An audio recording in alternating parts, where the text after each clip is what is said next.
So I want us to think for a moment that you could be in a place in your life where you say to yourself, I don't want to be here. I don't deserve this. I don't understand why this is happening to me. And there's what I would call the why of complaint. Why am I here? Why is this happening? That's called the why of complaint. The problem of the why of complaint is actually damaging for your spirit. Something that I've actually introduced, and in my family is kind of a joke, but he says, why? We say, answer your question. Why is life like this? Answer your question. Why are you like this? Answer the question. Because whenever you say why, you have a theory. You just don't like the theory. So you don't want to say the theory. So you'd rather say stuck with why and have this kind of pseudo confusion. You and I both know why, but neither of us wants to say it. Well, just say it. So I say to people, unless you're saying why for curiosity, if you say why of complaint, answer your question. So I think that's what Abraham Lincoln did. Abraham Lincoln said, why am I here? And he answers his question, because God put me here. Because nobody deserves this. Perhaps I deserve it the least of anybody, but I can handle it.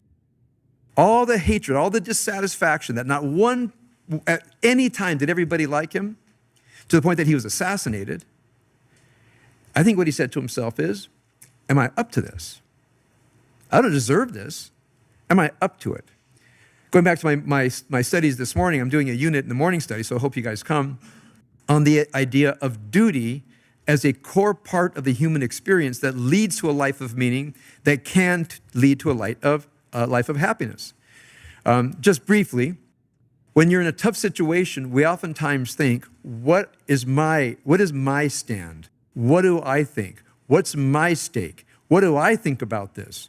We want to advance our interests whenever there's conflict in a bad situation. I've tried to introduce to myself a different thought. Whenever I'm in a tough place, I say to myself, what is my duty? Not what do I think, not what's my opinion, what is my duty here and now? And basically it goes like this. My duty is to not make things worse. My primary duty, do not harm. My second duty, as much as possible, make things better. Whatever's going on, I want to make it better. I will not add to what's worse. So people are in an argument with each other, and I say to the person I'm counseling, I said, so explain to me why you said that. Well, I was accused of this, and I said that, and what happened when you gave your answer? Well, it got worse, it escalated. I said, what if you thought to yourself, I will say or do what will make this better, at least not worse? The person said, I don't know. I said, you had a duty to leave the room when someone else is catastrophizing and escalating to the point that they're using unkind language. You have a duty not to be the recipient of that because you're a child of God and you have become the lightning rod for their toxic energy. You got to get out of the room.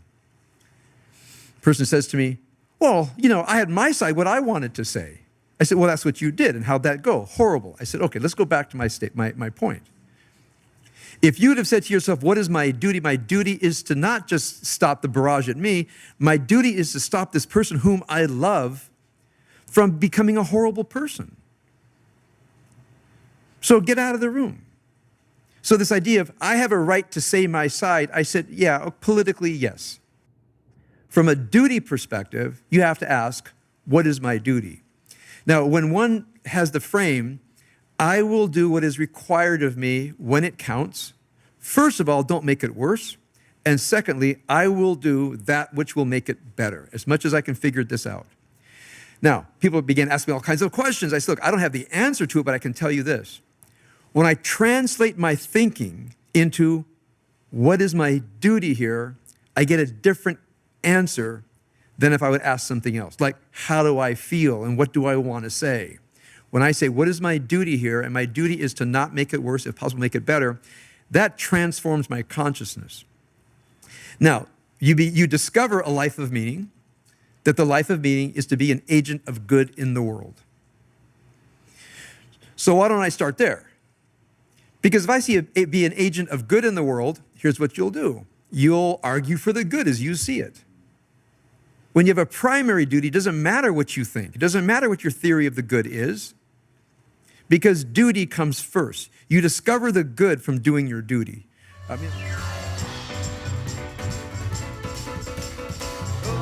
Shalom.